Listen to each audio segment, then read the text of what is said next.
అరుణాచల శివ అరుణాచలం వెళ్ళి గిరిప్రదక్షిణ చేయాలనుకుంటున్నారా అండి? భయపడుతున్నారా? కాళ్ళ నొప్పులు వస్తాయా? ఎలాగా చేయగలమా లేదా? మా వల్ల అవుతుందా అవదా? చిన్నపిల్లలు ఉన్నారు, వీళ్ళని ఎలా తీసుకొని వెళ్ళాలి? 14 కిలోమీటర్లు ఎలా నడవాలి? నేను ఈ వీడియోలో మేము ఎలా చేసామో మీకు చెప్తామండి. ఈజీగా బాబుని పట్టుకొని 14 కిలోమీటర్లు కూడా మేము గిరిప్రదక్షిణ చేసాము. అది ఎలా చేయాలో నేను చెప్తాను మీకు. బాబోయ్ 14 కిలోమీటర్లు ఎలా అవుతుంది, ఎలా పట్టుకొని వెళ్తాం అనే టెన్షనే వద్దండి. మీకంటూ కొన్ని ప్లాన్స్ వేసుకోవాలి. వెళ్ళేటప్పుడే మీరు ముందే రాసి పెట్టుకోండి. వెళ్ళేటప్పుడు ఎక్కడెక్కడికి వెళ్ళాలి, ఎలా వెళ్ళాలి, ఇవన్నీ ఒకటే ఆలోచన అనమాట. వెళ్ళేటప్పుడు ఎలా వెళ్తాము, ఎక్కడికి వెళ్తాము, ఫస్ట్ ఎక్కడికి వెళ్తాము, తర్వాత ఎక్కడికి వెళ్తాము అనే ఆలోచనతోనే ఉండాలి. ప్రదక్షిణ అనేది టెంపుల్ దగ్గర కొబ్బరికాయ కొట్టి హారతి వెలిగించి స్టార్ట్ చేస్తారు కదండి. అక్కడే చెప్పేయండి, తండ్రి నేను ప్రదక్షిణ చేయడానికి వచ్చాను, నాకు శక్తినివ్వండి, ఎలాంటి ఆటంకాలు లేకుండా చూడండి, నా మనసులో ఎలాంటి ఆలోచనలు కూడా లేకుండా చూడండి అని చెప్పి అక్కడే స్టార్ట్ చేయండి. వేరే ఆలోచనలు లేకుండా, కాళ్ళ నొప్పులు లేకుండా, ఇబ్బంది పడకుండా వెళ్ళాలంటే మీరు కొన్ని పనులు పెట్టుకోండి. వెళ్ళేటప్పుడు ఏం చదవాలి? లింగాష్టకం, బిల్వాష్టకం, కాలభైరవాష్టకం, దక్షిణామూర్తి స్తోత్రం, రుద్రమంత్రం, మృత్యుంజయ మంత్రం, ఇలాంటివన్నీ చదువుకుంటా వెళ్ళిపోతే టైమే తెలియదు అసలు. ఇంకా మీకు అవన్నీ చదవడం రాకపోతే ఫోన్లో పెట్టుకోండి. ఫోన్లో పెట్టుకొని చూసుకోండి. గిరిప్రదక్షిణ అయ్యే వరకు ఛార్జింగ్ మాత్రం ఫోన్లో ఉంచుకోండి, అయిపోయేటట్టు చేసుకోవద్దు. స్టార్ట్ చేసేటప్పుడు మంచిగానే స్టార్ట్ చేస్తారు. కాసేపు అయ్యాక కాళ్ళ నొప్పులు వస్తున్నాయా, కూర్చుందామా అని ఆలోచిస్తారు చాలామంది. అసలు కాళ్ళ నొప్పులు వస్తున్నాయా అనే ఆలోచనే వద్దు.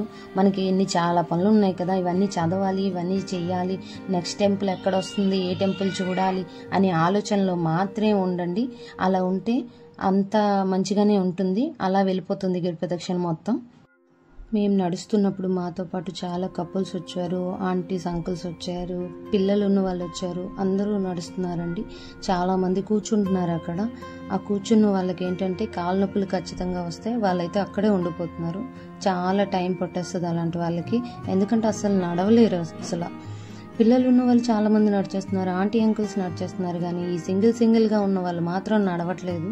ఎక్కడైతే అక్కడే కూర్చుని పోతున్నారు. అసలు మా ముందు ఒక కపుల్స్ వెళ్తున్నారండి. వాళ్ళ దగ్గర 2 పిల్లలు ఉన్నారు, ఒక పెద్ద పాప, ఒక చిన్న పాప. ఇద్దరిని మార్చుకుంటూ వెళ్తున్నారు. వాళ్ళు ఏ టెంపుల్లోకి రాలేదు, కానీ వాళ్ళైతే చాలా స్పీడ్గా చేస్తున్నారు. అసలు మాకంటే స్పీడ్గా వెళ్ళిపోయారు వాళ్ళు. వాళ్ళని చూసి మేము ఇన్స్పైర్ అయ్యి వాళ్ళతో పాటుగా వాళ్ళ వెనకాలే వెళ్ళాం మేము, కానీ వాళ్ళు మాకు కనిపించలేదు, చాలా స్పీడ్గా వెళ్ళిపోయారు. మేమైతే అన్ని టెంపుల్స్ చూస్తూ వస్తున్నాము, వాళ్ళైతే ఏ టెంపుల్ చూడలేదు. 2 పిల్లలు ఉన్నారు కదా, కొంచెం టఫ్గా ఉంటుంది కదా, అలా నడుచుకుంటూ వెళ్ళిపోయారు.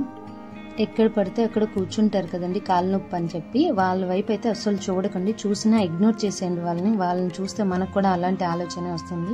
మనకి చాలా పనులు ఉన్నాయి కదా, ఆ పనులన్నీ మనకు గుర్తుపెట్టుకొని మనం ఆ ఆలోచనలోనే వెళ్ళిపోతే మన గిరిప్రదక్షిణ అంతా శివమయమేనండి. నొప్పులు ఉండవు, ఏ అలసట ఉండదు, చక్కగా అయిపోతుంది.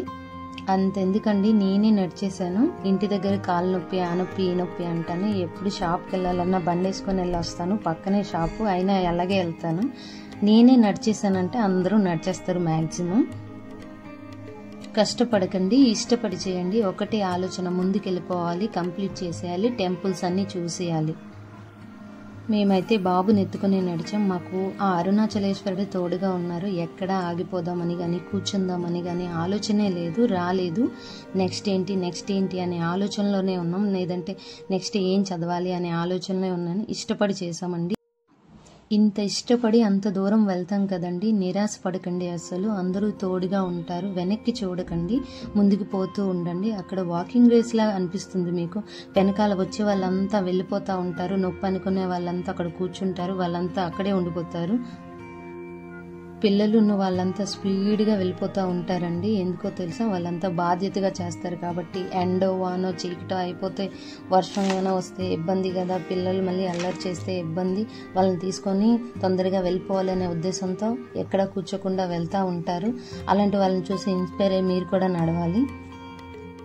అమ్మాయిలు ఎవరు సింగిల్గా గిరిప్రదక్షిణ చేయకండి. నైట్ అయితే అస్సలు చేయకండి. ఆస్తమా ఉన్న వాళ్ళు కూడా ఆటోలో వెళ్ళండి. హార్ట్ ప్రాబ్లం ఉన్న వాళ్ళు కూడా ఆటోలో చేసేయండి, ప్రాబ్లం ఏమి ఉండదు. ఆటోలో కూడా వెళ్ళలేని వాళ్ళు అక్కడే నించొని గిరికెదురుగా, తండ్రి నేను చేయలేను కాబట్టి నీ ఎదురుగానే ఉన్నాను అని నమ్మకంగా నమ్మి అనుకొని అక్కడే తిరిగేయండి ఒక 3 times. ఆయనే చూసుకుంటాడంతా.